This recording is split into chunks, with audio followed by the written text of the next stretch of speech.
when you get to the place of prayer, do not be hasty with your words. Just like in the court of law, whatever you say will be used against you. Quick story. So there was a day I really was tired, famished, and exhausted that I did not want to go to church. And then I was using my hunger, my exhaustion for an excuse. And then immediately the Holy Spirit told me, do you remember a year ago when you were praying and you said that nothing shall separate me from the love of God, not suffering, not tribulation. The same way the Lord has loved me is the same way with my devotion and my dedication to the day. And I was like, oh wow, a year ago, something I said in prayer out of my emotions and my, there's a place you hit in prayer that you just, whatever word is coming out of your mouth.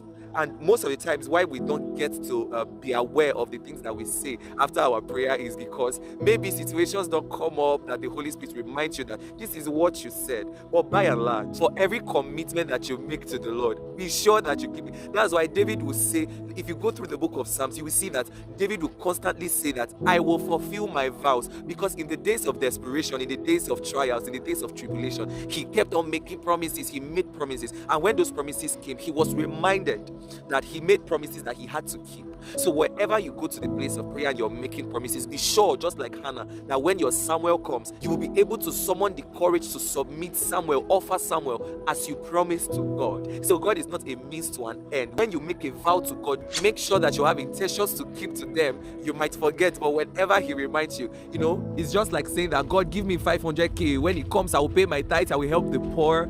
Exactly. Whenever you make vows to the Lord, make sure you redeem it. God does not need your promises to show you love.